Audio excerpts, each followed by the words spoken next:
proposta, ele chegou a dizer que essas organizações, há indícios, né, de vendas de terras brasileiras para empresas estrangeiras, né, para usufruir ali, usurpar o bioma amazônico. Então, eu queria que você falasse um pouquinho sobre isso. Então, essa CPI das ONGs, né, é um clamor, né, de indígenas também. Indígenas que estão cansados de serem manipulados, indígenas que estão cansados também, não só indígenas, mas a população do norte, o Brasil mesmo, né? Então, essas organizações, elas, como eu disse, elas recebem dinheiro de um fundo internacional, eles criam um caos no campo, eles subjugam povos, induzem esses povos, né, à luta, né, travam a discórdia dentro da mata para que eles possam depois dominar. Até porque o Brasil, nós sabemos, ele participa, né, de tratados internacionais. Então, no momento em que há luta entre esses povos, no momento que o país ele é acusado de não proteger povos tradicionais, de colocar em risco esses povos, dá direito de países entrarem em nosso território e intervirem, inclusive, com forças militares. Então, essas organizações não governamentais, muitas delas, né, praticamente 90% dessas organizações, têm um único interesse: usurpar aquilo que nós temos de melhor, que é da nossa biodiversidade, não só usurpar, como dominar esse território.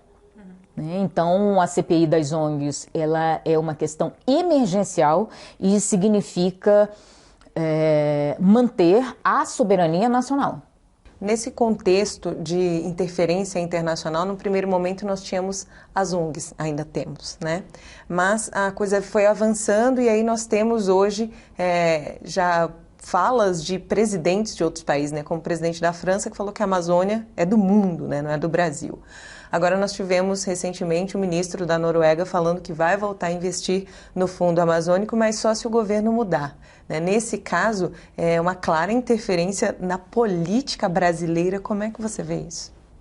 Como eu vejo, que o presidente da França e a Noruega não tem direito de intervir no solo brasileiro.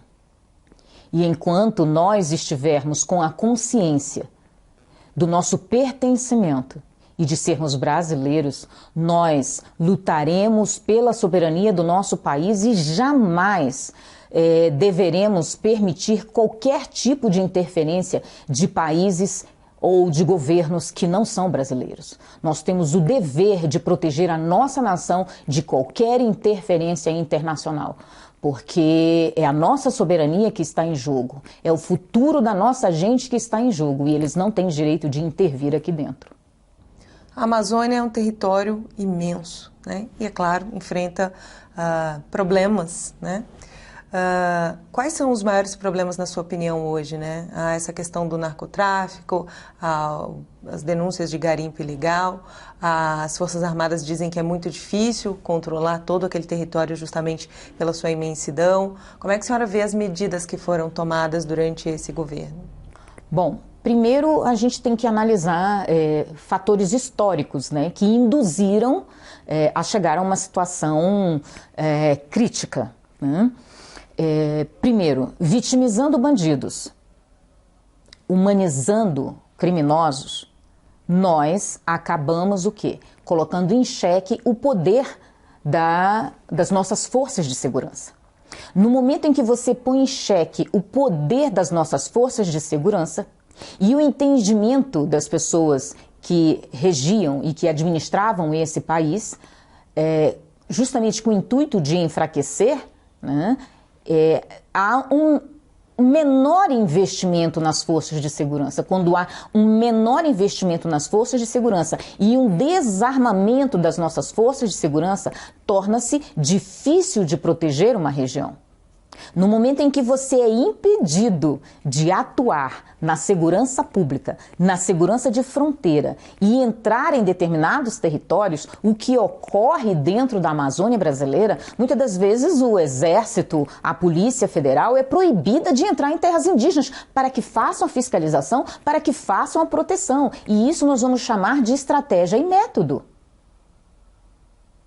Utilizaram essa estratégia de vitimizar bandidos, descredenciar forças de segurança para que o narcotráfico, para que o ilícito pudesse acontecer sem qualquer tipo de fiscalização.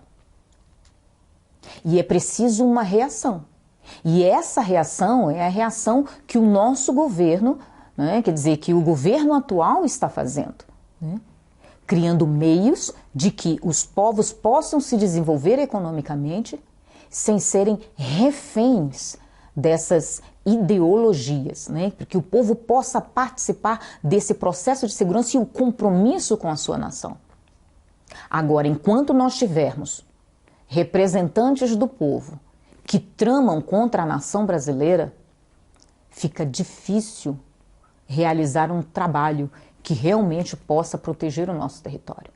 Então, é preciso dar um basta nesse tipo de ideologia que tenta enfraquecer as nossas forças de segurança, que tenta desarmar a nossa população, que tenta desarmar o nosso exército, as nossas forças armadas, mas não intervém nas questões da criminalidade. Então, apenas bandidos que são vitimizados e humanizados é que podem ter um maior poderio bélico do que as nossas forças armadas, do que as nossas forças de segurança.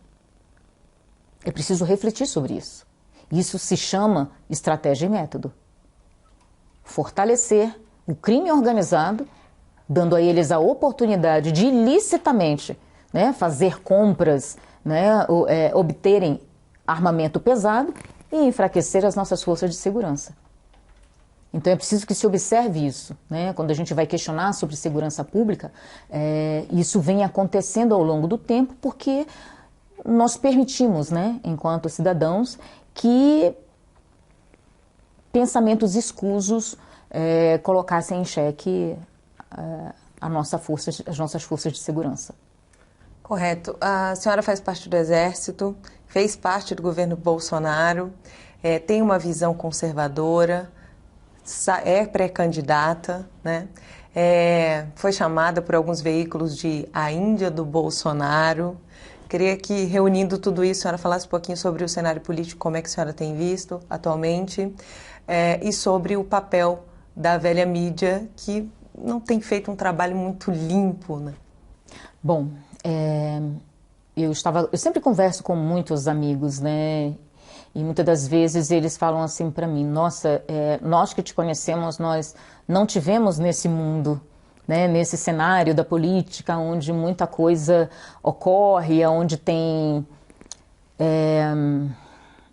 acontecimentos que não são favoráveis ao Brasil e ao povo brasileiro.